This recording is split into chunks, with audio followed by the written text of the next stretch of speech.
How's it going, Instagram Live? Frank DiLella here, coming to you from my apartment in New York City.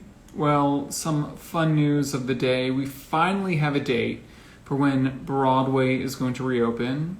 I mentioned last week on New York One, it's also on my Instagram, that we knew Broadway was coming back in September. Well, Governor Cuomo announced this morning that the date for the return of Broadway is September 14th. And there will be an announcement shortly with what shows will be putting tickets on sale. It's my understanding that it's going to be kind of like a staggered reopening for various shows. I'm hearing Hamilton, The Lion King, and Wicked will be the first of the group to go. But so that's some good news. We are going to be joined in a little bit by the one and only Jeremy Jordan, who is actually joining right now, because he has a show he's working on, or actually has in the can, and we're going to talk all about it. Mr. Jordan, how are you? Hey, how's it going? It's good to see you. You as well. I understand you and your wife, Ashley, are now vaccinated, right? Almost. We're gonna be finished on Friday. Friday's our last dose. Congrats. And did you, I understand you guys went to the Broadway vaccination site right in Times Square, right? Yeah. And thank you for helping. I know you really trying to help me for a minute, but I'm on a mission. we figured it out. Jeremy, I'm on a mission. What was it like? I have to ask, you're the first person that I know who's actually gone to that new site. What was it like getting your vaccination there? Oh, super easy. It was great. I mean, we were a little bit nervous because we live in Jersey, and we went before Jersey was fully opened. And but we wanted to get it as soon as possible, and didn't have like definitive proof that we worked in the city, because when's the last time we worked in the city? Right. And so we were like, well, if we go to the Broadway one, they're gonna know who we are, so we should be okay. And I understand Susan from Wicked, Susan Samplaner, is kind of overseeing the entire vaccination site, and they have people, stage managers and actors who are working at the site. Did you run into anyone while you're there? Yeah. We talked to her briefly, and there were people from like behind the scenes, some stage managers. I recognized a couple people, but nobody that I knew super well, unfortunately. But we were just happy to go and get it done. And did you hear the Governor Andrew Cuomo announced this morning that September 14th is the date for Broadway to return? I mean, does that make you excited, Jeremy? Are you excited? Yeah. I mean, it's very exciting. I mean, it's been that's almost a year and a half. Just hopefully we can get it all done safely. I want everybody to feel, because people have to feel comfortable to go back to the theater and sit in a crowded house. And then, it's not like we as actors on stage can be wearing masks. And so hopefully everybody gets to a point where we can all agree on the safest procedure going forward. And Broadway has a lot of work to do, that and a lot of soul searching that we've come through over the past few months. And it's good to know that we have a timetable so that we can really set a lot of that stuff into motion. Absolutely. Now, speaking of shows, you have a show that you recently filmed at 54 Below that will be available through Broadway World, called Carry On. Tell me a little bit about Carry On. Yeah, so Carry On, it starts tomorrow night, and it's going to be streaming for a few weeks at least. And it's a show that I did. I do a lot of cabaret shows at 54 Below, and I had put this one up in February of 2020, aka Pandemic Eve. And basically, it's a show that I wrote about my daughter and about being a new father. She's just turned 2 now.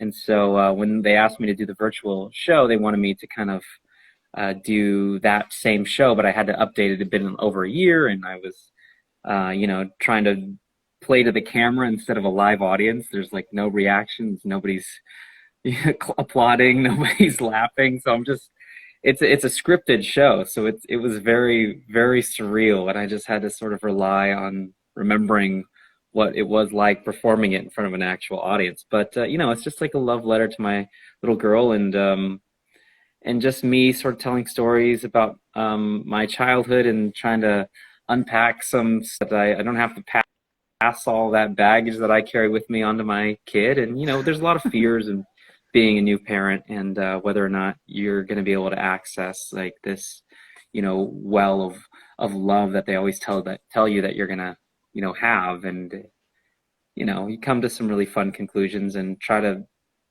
have a heartfelt discussions and lots of laughs. And yeah, it's a really special and really personal show. And we do all sorts of musical styles. Musical theater, there's pop, there's rock and roll, there's country, there's some singer-songwriter stuff, there's some stuff that I wrote. It's kind of all over the map musically. It's really exciting. I caught it the other night, and it's so beautifully shot. And Jeremy, you mentioned something. You're so used to playing to an audience. I'm just curious, what was that like for you? Because normally when someone goes to see your show, I mean, you have a huge fan base, as we can see from all the comments that are popping up in this chat. But what was it like just performing to the camera? I mean, was that hard for you? Did you have to kind of start and stop and start and stop? I mean, a little bit. Luckily I had done the show before. Granted, I rewrote like probably a third of it, or maybe a quarter to a third of it, just because of time passing and things were a little bit different. But I was trying to get a little bit of that muscle memory back from when I had performed it over a year before. But yeah, I had to stop and start a little bit. It doesn't matter how much time I spend in my basement, looking over the material. When you actually get in front of the cameras, you're gonna mess up. Yeah. So I mean, it's not perfect. We only had about 5 hours to shoot it. I think we probably took 6 hours. We did a little overtime, but and then the musical numbers, because it was all shot live, we weren't really able to kind of stop in the middle and cut in. We basically had to get clean takes all the way through of musical numbers, and some of the sequences are like 8-9 minutes long. Yeah. And so any of those, it's just one take all the way through, and we're going with a wing and a prayer. And it's not perfect, but that's kind of the great thing about theater. It's amazing. You mentioned the genres of music that you cover, but give me specific song titles for our folks watching. Well, like I said, I wrote a couple. I wrote the opening and the closing song, which are very dear to me. There's a couple of my old standards like Santa Fe and Broadway Here I Come. Some songs from when I was a kid, like I sing a song by Jimmy Eat World. I sing a country song by Alison Krauss. Gosh, what else? I have a Billy Joel number in there. Part of Your World. Lullaby. There's a lot of stuff in there. There's a couple medleys, so those are a lot of songs. There's a lot of Disney in celebration of having a new little kid, and lots of Disney Channel going on in my house. And That's okay yeah, too. some other stuff. You mentioned, obviously your daughter's 2 now. You've been a father for 2 years. What have been some of the challenges in terms of like the hardest part of being a father, but also what have been some of the most amazing moments for you, if you had to sum that up? I mean, the challenges have mostly been your average kind of challenge. I mean, what's been so incredibly like a blessing is that I've been home for the majority of the past year and gotten to spend this like really pivotal growth moment with her, like, get to watch her every day learning how to walk and learning how to talk and figuring out how to communicate with us. And it's just those little things each day. And sometimes she'll do something brand new. Like yesterday, she walked down the stairs without holding my hand. Oh. And I was like, oh my God. And so it's like every day there's a celebration of something that's my new favorite thing. And in terms of like the hard stuff, it's watching them struggle with things sometimes, or when she gets hurt. And sometimes the lack of sleep, although she's a pretty good sleeper. Good. And just trying to navigate the intricacies of parenthood, trying to get her to eat vegetables, which is a losing battle every day. What's her food? I just What's don't. her favorite thing? What's her favorite thing? I mean, we made the mistake of giving her French fries once. She's a big fan. She says Yeah, French French, French French. And she loves pretty much any kind of fruit, which I guess is a good that's thing. a good thing. And um, and she's a big fan of goldfish crackers. All right, She fair calls them enough. dish, dish. Can I have dish? She'll Standard. get it. Love it. Love it. How's Ashley doing? Your wife, who is also the mother to your daughter, but also a beautiful actress as well. Yeah, she's doing great. I mean, it's she was kind of ready to jump back into the into the theatrical world when everything decided that it was done. So she's kind of itching to get back out there and get back. But we've both just been so blessed to get to have this time as a family with her, and we've done a couple virtual things here and there, and it's time to get back out in the world. We're getting a little stir crazy, but otherwise things are great. Well, what have you guys been doing to stay creative? Like, what has been your go-to? I have been doing some writing a little bit here and there. I write music, and I've been trying to work on an album forever, and I've actually made a little bit more progress during this time. It always gets put on the back burner for whatever reason. This time, I'm like a full-time dad, and I don't want to do anything else, you know. But I've been doing some writing, and like we doing virtual concerts and those virtual little master classes and all that sort of stuff in terms of creative things. And there's probably room for more stuff, but when you have a 2-year-old who basically takes over your life, by the time she's napping or sleeping, you're just like, I just gotta sit. Right. I need alone time. I'm just gonna be here. I don't know about you, Yeah, Jeremy. It sounds like you are itching to get out and be in front of people again.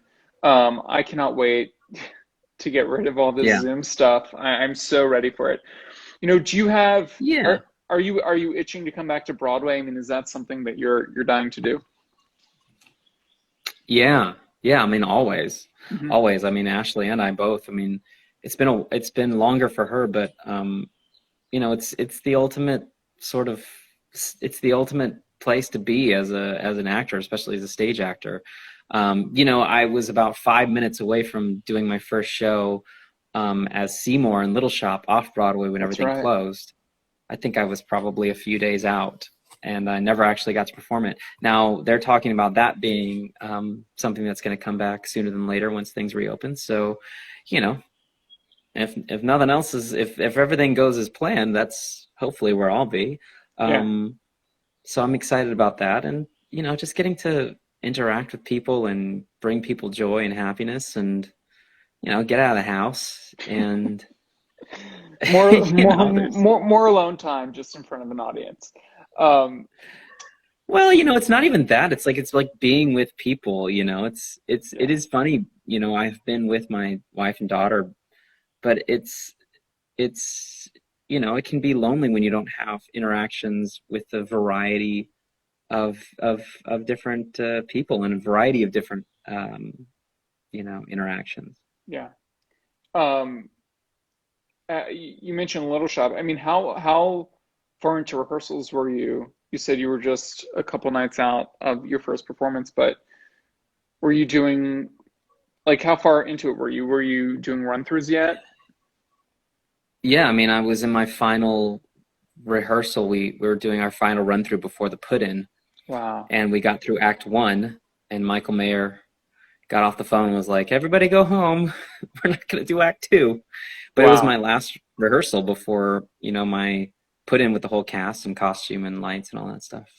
Is that a dream role, Seymour in a Little Shop?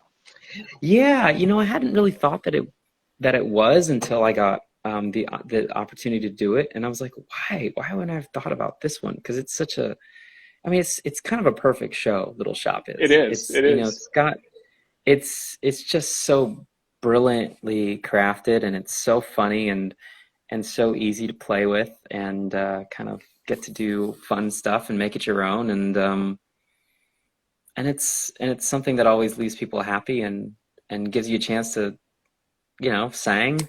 It's kind of got all the things. And it reunites you, Jeremy, with your pal Alan Menken, who, of course, did the Yeah, music for Alan. Newsies. Were you, I Yeah. mean, how hands-on was he with getting your version of the whole Well, show? I didn't get to talk to Alan much during this process. I mean, I was replacing his show because Jonathan started and then Jonathan Groff, and then Gideon Glick played it for a little while, and then I was going to come in. But I've been lucky enough to get to work with Alan on a few different things because we also did Tangled together, the TV series. So any chance I get to sing his music is great, and yeah. I know you're a Disney fan, so I mean, just getting to create, the role you did in Newsies, Jack, I mean, that must have been a true dream come true. You got your Tony nomination for that role. Tell me about the first time you met Alan Menken. I guess it was probably during the first reading that I did of it. I came in to audition for an early it might have been the first reading. And I just remember he was kind of in the background. I was a little bit intimidated because I grew up on all of his stuff. And then I remember we were talking about Santa Fe, which is at the end of Act One, and it used to just end like, I got nothing if I ain't got Santa Fe. And I was like, okay, but like it's the end of Act One, like you got to go up. And he's like, I mean, I didn't want to do that to an actor. And I was like, I got you. And so from that point on, we ended up on the high note. So that's my Literally. first real interaction that I remember with him specifically. And then I remember, him giving us some new songs and like the new duet that we got when Kara and I took the show to Broadway. We did with him. It's just really fun and really lovely guy. Totally. And just so warm. We do have some Yeah. questions from folks who are watching. Theater Kid Okay. Time wants to know, how did you meet Ashley? How did I meet Ashley? I was in Rock of Ages and we didn't know each other, but we had of course we had like friends of friends. And she was auditioning to replace the lead role and had seen a video of me doing some ludicrous, like silly video where I was belting a high note. And she was with a friend of hers that knew me, and she's like, hey, that guy. And they're like, you should send him a message. And she's like, well, that's ridiculous. Why would I do that? But she sent me a Facebook message. This was before I made my Facebook private. And she was like, hey, I'm auditioning for this role. Do you have any tips or anything for me? We have this friend in common, and she told me. I was like, I see right through you. And we talked on there for a while, and I was actually dating someone at that point, and kind of didn't really get the message. And after a couple months of sending some messages back and forth, I wasn't really things were going forward with this other person, and so we decided to meet up, and we met after a show one day and spent the next 48 hours together, I think. And that was that. The rest is history. Yeah. Megan wants to know, do you still talk to anyone from Newsies? Yeah, yeah. I mean, Kara is one of my best friends and one of Ashley's best friends as well. She's probably the closest one that I have, and still talk to a bunch of the guys. Brendan Stimson was one of my groomsmen at my wedding. Aaron Albano, Ben Fankhauser, and Andrew Keenan Bolger. I mean, there's a lot of guys that I still stay in touch with. Even Jeff, the director, Jeff Calhoun. and Jack, the book writer. It's just like, yeah, I think, It's a family. unfortunately, I wasn't in the show very long. I was only in it on Broadway for about 5 months before I went into Smash. So, oh, I see you, Aaron. Get out of here. Hey, Aaron. Jeremy, the Newsies, I remember when you guys opened up at Paper Mill and then eventually on Broadway. I mean, the fan base for that show was insane. I think it still is to this day, thanks to the film. Your film version of it. What has Yeah. been the craziest interaction you've had with a fan during your time at Newsies? What's been the craziest interaction I've had with a fan? Mm-hmm. I love you too, Aaron. Um, Gosh, with the Fan Newsies art, fans, fan it's food. I would get fan art, but it was never it was always very tasteful for Newsies. I always had a little bit more crazy fan stuff when I was doing the superhero show.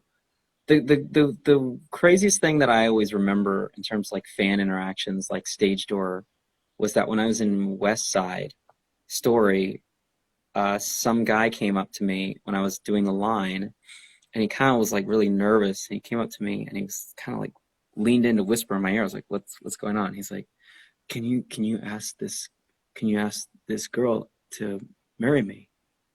And I was like, "I'm sorry, what?" He's like, "Yeah, she just loves West Side Story and she thought it was incredible, and I just want Tony to ask her to marry me." I was like, so you want me to ask her to marry you?" I was so confused. I literally just turned to her and I said, "This guy wants to know if you want to marry him." And she's like, "Oh my God." I was like, "Wow, I guess it worked. I guess you know your audience." Because if it was me, I would have been like, "You're not gonna get down on one knee?" Like, Wow. All right. Fair enough. Um, Jeremy, I ask all my guests who do this podcast or do this Instagram show, which will eventually be heard on iHeartRadio Broadway on my podcast. okay. When Broadway comes back, what's the one thing you are looking forward to the most? The one smallest detail you cannot wait to experience when those curtains rise once more? That's a tough one. Um, I think it's maybe the first laugh. You know, it's that moment when you know that you've connected with an audience and you know that they're with you is when, because sometimes most shows that I've been in, there's laughs, even dramas, you know, Yeah. but you know you have the audience when they have a audible sort of response, and that's usually laughter. It can be applause, but it's usually always laughter because applause is a given. I'm gonna number ends. You kind of have to applaud. It's just kind of how it goes. But you don't have to laugh.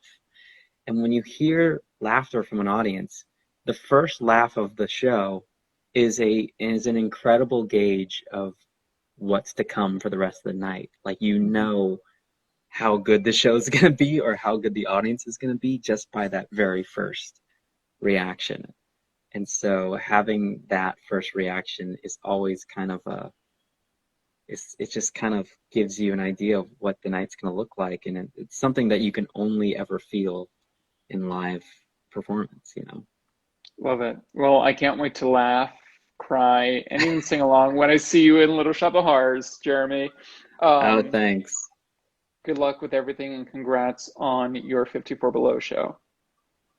Yeah, I mean, everybody try to tune in, see Carry On. You're fully welcome to laugh at home in the vacuum of your own home. I guarantee you, I was laughing on stage at myself. So, you know, what else are you gonna do? Amazing. Well, congrats again. Tell Ashley I said hi. I will. Bye, Thanks, Jeremy. Frank. Good seeing you.